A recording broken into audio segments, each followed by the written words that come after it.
High, কেমন আছেন সবাই? আশা করি সবাই খুব খুব ভালো আছেন।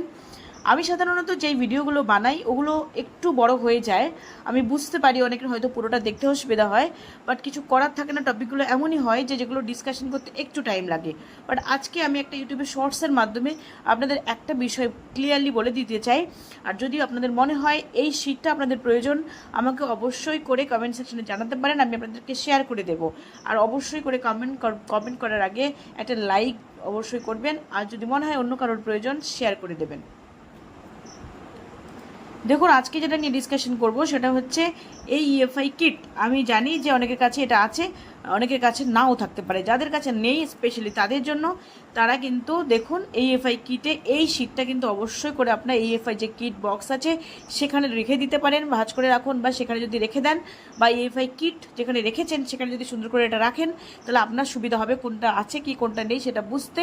এমনকি এক্সপায়ারি ডেটটাও যদি আপনি লিখে রাখেন, এক নজরে আপনি দেখে নিতে পারেন যে এক্সপায়ার কোনটা হয়েছে, সেটাকে রিপ্লেস করে দিতে পারেন। এই এক্সপায়ারি ডেটটা আপনি পেন্সিল দিয়ে লিখতে পারেন। যখন আপনি রিপ্লেস করলেন, আবার পেন্সিল দিয়ে ইরেজ করে আবার নতুন যে এক্সপায়ারি ডেট কত আছে সেটা আপনি বসিয়ে দিতে পারেন। এটা কিন্তু ভীষণ এফেক্টিভ একটা জিনিস। দেখুন এখানে কী কী থাকতে হবে। ইঞ্জেকশন অ্যানুয়ালি থাকতে হবে 2 অ্যাম্পেল, কিন্তু injection hydrocortisone 100 mg 1 ভায়াল, insulin syringe having 0.01 ml graduations থাকবে ওখানে। আর ডিসপোজাল সিরিঞ্জ থাকবে 5 ml এর 2টো, আর ইনসুলিন সিরিঞ্জও 2টো থাকবে। 26 গেজের নিডিল থাকবে 2টো, 24 গেজের আর 26 গেজের 2টো করে নিডিল থাকবে।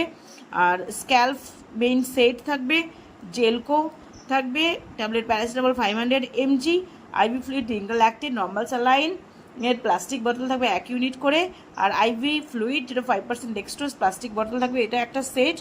আর কি আইভি ড্রিপ সেট থাকবে 1 সেট। আর কটন উল সাফিসিয়েন্ট থাকতে হবে, অ্যাডিসিভ টেপ অথবা মাইক্রোবোর্ড থাকতে হবে একটা স্মল। আর এই রিপোর্টিং ফর্ম্যাট যেটা কেস রিপোর্টিং ফর্ম, সেটা কিন্তু 2টো অবশ্যই করে থাকতে হবে। আর এখানে এক্সপায়ারি ডেট যেটা বললাম পেন্সিল দিয়ে লিখে রাখবেন। যখনই আপনি রিপ্লেস করবেন, এক্সপায়ার হয়ে গেল বা শেষ হয়ে গেল, রিপ্লেস করলেন, সেখানে এক্সপায়ারি ডেট বসিয়ে দিতে পারেন।